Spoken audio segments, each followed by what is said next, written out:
नमस्कार आप सभी को आपके ही अपने प्यारे से इस YouTube चैनल के ऊपर में आप सबों का बहुत बहुत स्वागत है। और जो भी संगीत की तैयारी कर रहे हैं, किसी भी एग्जाम के लिए, आप किसी राज्य में संगीत शिक्षक भर्ती की तैयारी कर रहे हैं, एस्टेट हो, बीपीएससी हो, केबीएस, एमआरएस, कोई भी संगीत की परीक्षा क्लास 12 के बोर्ड से लेकर के आगे संगीत शिक्षक भर्ती तक, तो ये क्लास आपके लिए काफी शानदार होने वाले हैं। चुनिंदा क्वेश्चन का प्रैक्टिस सीट आपके लिए म्यूजिक का बनाए हैं, जो कि गायन और वादन दोनों के लिए होगा, चाहे आप वोकल से हो चाहे आप वादन से हो, दोनों के लिए ये प्रश्न आपका होगा और काफी इंपॉर्टेंट प्रश्न आपसे करा रहे हैं ना। तो सबसे पहले इस चैनल को सब्सक्राइब कर लीजिए और अभी तक अगर इस क्लास को लाइक नहीं किए तो वीडियो को लाइक कर दीजिए। चलिए, आज के पहले प्रश्न इस सीरीज में हमने आपके सामने प्रश्न रखा 882 नंबर का सवाल फटाफट से आपको बताने हैं। सवाल ये है कि पंडित विष्णु दिगंबर पलुस्कर, संगीत में इनका नाम तो सुने ही होंगे आप लोग, इनका जन्म जो है वो महाराष्ट्र के किस स्थान पर हुआ था? बहुत ही हिट प्रश्न है। क्या इंदौर में हुआ था, कोल्हापुर के कुरंदवार में हुआ था, देवास में, या फिर पुणे में हुआ था? फटाफट से आपको बताने। तो देखिए, अगर पंडित विष्णु दिगंबर पलुस्कर की अगर बात कर लेंगे तो इनके आप सब जानते हो 18 अगस्त 1872 को इनका जन्म जो है वो महाराष्ट्र के कोल्हापुर के, याद रखेंगे, हालांकि बेलगांव के कुरंदवाड़ भी बोल सकते हो। तो उस समय की बात कर लेंगे तो ये जो बेलगांव के जो कुरंदवाड़ जो रियासत हुआ करती थी वो महाराष्ट्र में हुआ करती थी। ठीक है, कोल्हापुर के ये कुरंदवार कहां होती थी? महाराष्ट्र में। लेकिन अब आपको ये सब जब पढ़ते हैं तो चीजें आपको एकदम ध्यान रखना है कि आप नॉर्मली नहीं पढ़े तो आराम से, कि इनके जैसे पिता जो दिगंबर गोपाल है ये एक अच्छे कीर्तनकार हैं, सारी बातों को ध्यान में रखेंगे, सवाल कहीं से आ सकते हैं। ठीक है, तो अब ये कहां पड़ता है, सवाल ये है, तो अब ये पड़ता है कर्नाटक में, ध्यान रखेंगे। पहले ये महाराष्ट्र का अंश था, अब ये कहां होता है भाई? तो कर्नाटक में। चलिए अगले प्रश्न के ऊपर में बढ़ते हैं। काफी शानदार प्रश्नों का प्रैक्टिस सेट हम आपको इस यूट्यूब पे भी करा रहे हैं और बाकी जो प्रैक्टिस सेट लेना चाहते हैं तो उनके लिए भी काफी शानदार व्यवस्था, ऑफर सब है। केवल आपको बने रहना है ना। आपको ये नंबर जो है वो, एक साधारण सा शिक्षक मैं हूं भारती सर, तो आपको इसी नंबर पे जो है वो संपर्क कर लेना है। चलिए बाकी अगले प्रश्न के ऊपर में हम लोग आते हैं। आपको यहाँ पर भी नंबर जो है वो दिखा हुआ मिल जाता है, तो यहाँ पे भी आप संपर्क कर सकते हैं। प्रश्न है कि जब स्वर, यहां पे फोकस करिएगा, जब स्वर अपने स्थान से एक सेमीटोन जो है वो ऊंचा हो जाता है तो वह क्या कहलाता है? क्या वो शार्प कहलाएगा, फ्लैट कहलाएगा, क्रोसी कहलाएगा, या की सिग्नेचर कहलाएगा? फटाफट से बताएंगे कि अगर स्वर अपने स्थान से एक सेमीटोन जो है अगर ऊंचा हो जाता है तो वो क्या कहलाएगा? तो जैसे ही ऊंचा होगा तो वो हो जाएंगे आपके शार्प, यानी ए ऑप्शन जो आपके सामने दिख रहे हैं वो बिल्कुल जो है वो पूरी तरह से सही है। नेक्स्ट क्वेश्चन काफी प्यारा सा और शानदार प्रश्न है। प्रश्न है कि हलीम जाफर खान किस वाद्य से संबंधित है? ऐसे 10 इंपॉर्टेंट शब्द, देखिए हमारे प्रैक्टिस सेट में सब गिने चुने प्रश्न है, जिसमें से कहीं जहां तहां से आपको कभी 10-10 क्वेश्चन, 15 क्वेश्चन का सीरीज इस YouTube पे फ्री ऑफ कॉस्ट लाया जा रहा है। तो ध्यान से आप इस चैनल को सब्सक्राइब करके रखेंगे, हर एक सेशन को ज्वाइन करेंगे, जरूर कुछ ना कुछ सीखने के लिए मिलेगा, है ना। कहीं कहीं ट्रिक का इस्तेमाल होगा तो और जल्दी से वो प्रश्न हमेशा के लिए सेट हो जाएगा। हलीम जाफर खान किस वाद्य से संबंधित है? तो हलीम जाफर जो है वो आपके सितार बजाते थे। सारी चीजें बताएं कि कौन से घराने से है, क्या है, नहीं है।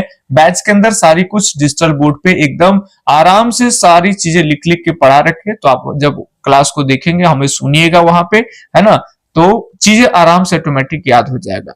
प्रश्न है अगला आपके सामने की कंठे महाराज का संबंध है किससे है भाई? ढोलक से है, तबला से है, ताशा से है, या फिर इनमें से कोई नहीं? फटाफट से बताएंगे। आप सब जानते हो कि कंठे महाराज जो है वो बहुत बड़े तबला वादक के रूप में जाने जाते हैं और आपकी तैयारी काफी शानदार चल रही है। तो आप ये बताइए कि कंठे महाराज जो है वो तबले के किस घराने से है? हमने सब अलग अलग तबले के घराने, ख्याल के घराने, सारे घराने अलग अलग बैचेस में पढ़ा रखे हैं। तो आपको यहाँ कमेंट करके बताना है कि कंठे महाराज तबले के लिए तो जाने जाते हैं, बट ये कौन से घराने से है? ठीक है, ये सवाल आपके आएंगे, इंपॉर्टेंट है।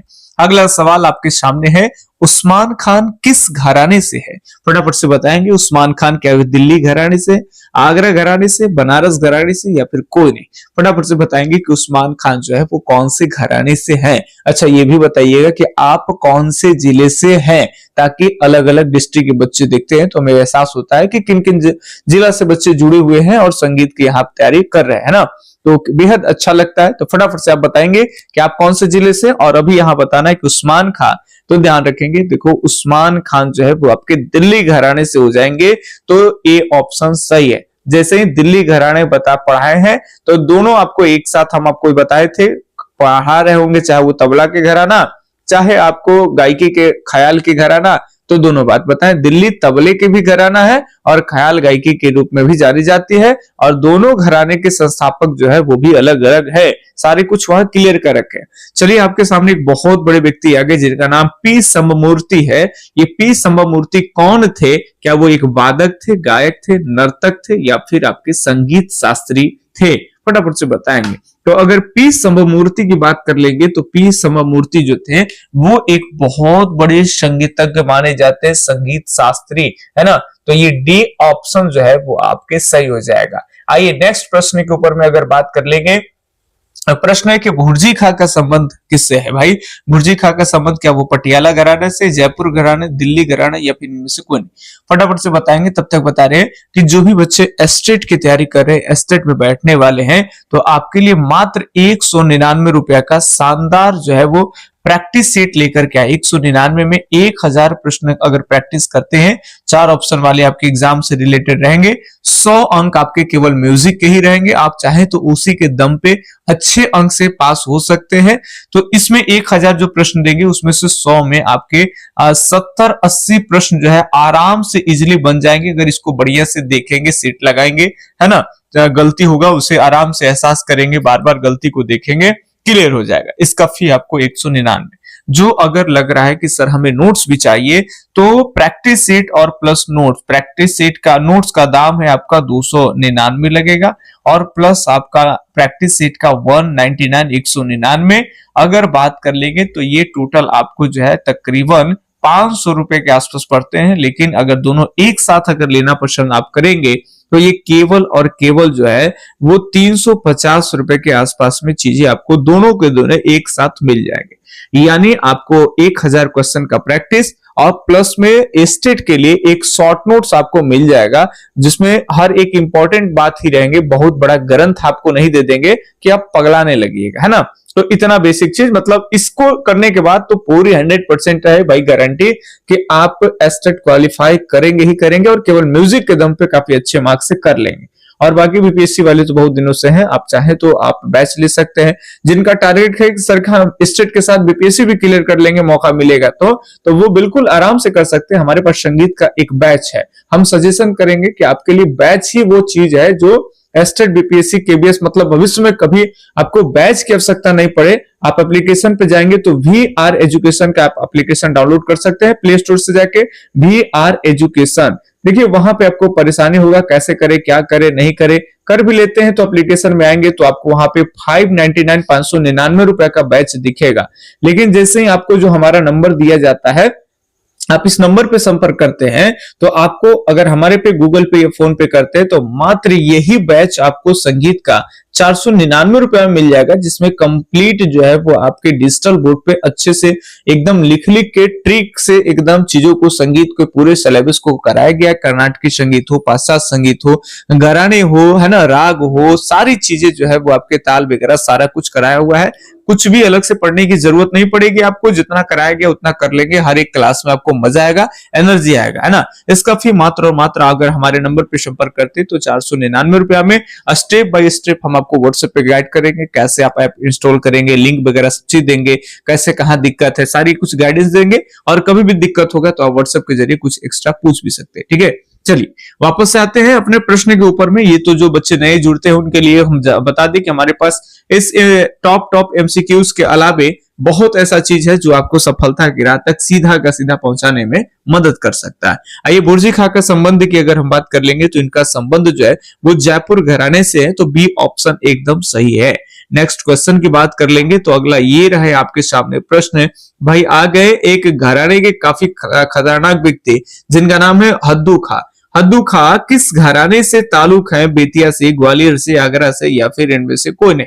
तो बहुत इजी सवाल है, अगर इसमें नहीं कर रहे तो दिक्कत है। हद्दू खां, हर्षू खां सब जो है वो आपके ग्वालियर घराने से हो जाएंगे, तो यहाँ पे बी ऑप्शन सही है।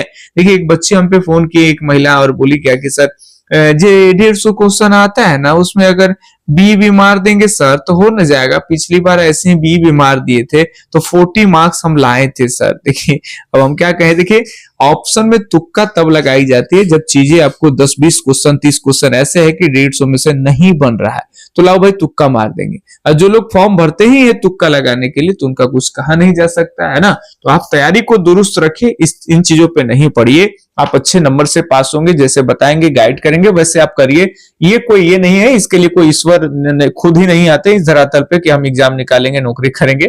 लोग को ही करना है, लोग ही कर रहे हैं, आप भी करिएगा।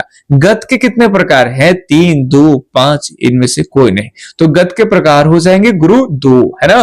गत के कितने प्रकार हैं? 2 प्रकार हैं, याद रखिएगा। एस्टेट में ऐसे ही नॉर्मल प्रश्न आते हैं, और इसी को थोड़ा सा अगर हम सोच टाइप का बना दे, थिंकिंग टाइप पे, तो एक बड़ा सेंटेंस कट के निकल के आएगा जो थिंकिंग पे होगा, और वो आपके तैयार हो जाएंगे बीपीएससी लेवल के क्वेश्चन। तो बैच में तो ऊपर लेवल से पढ़ाई जाती है सारी, कुछ निचले लेवल को बताते हैं, समझाते हैं, फिर प्रश्न को कैसे घुमाया जा सकता है, कैसे बड़ी करके आएंगे, वो सारा कुछ। ठीक है, चलिए। अन्नपूर्णा देवी के पति का क्या नाम? अन्नपूर्णा देवी के पति का नाम क्या अन्ना स्वामी है, अलाउद्दीन खां है, भवानी प्रसाद है, या फिर कोई नहीं? तो अगर अन्नपूर्णा देवी की अगर हम बात कर लेंगे, अन्नपूर्णा देवी के पति के बारे में बात कर लेंगे, तो ये आपके रविशंकर हैं, ये याद रखना है। मतलब इनमें से कोई नहीं है जी, बिल्कुल यही आपको ध्यान रखना है कि इसमें से कोई सही नहीं होगा, डी ऑप्शन ही आपका सही होगा, है ना। और फिर रविशंकर तो आप जानते होंगे कि ये बहुत बड़ी सितार वादक है। अन्नपूर्णा देवी कौन है? तो अलाउद्दीन खां, है ना। अलाउद्दीन खां की ये अन्नपूर्णा देवी बेटी है। अलाउद्दीन खां से शिक्षा लेते थे और उनकी बेटी से इनका विवाह हुआ, और ये वर्ल्ड फेमस सितार को पूरे दुनिया में प्रसिद्ध कर दिए, और सितार वादन हेतु इन्हें रविशंकर को भारत रत्न दिया गया है। कब दिया गया है कमेंट करके बताएंगे। आज का ये क्वेश्चन अंतिम क्वेश्चन रहा।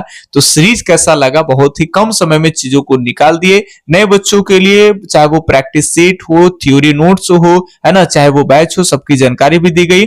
तो अब हम मिलते हैं आपसे अगले क्लास के अंदर में, तब तक के लिए धन्यवाद, जय हिंद, अल्लाह हाफिज, आपका दिन शुभ हो, राधे राधे।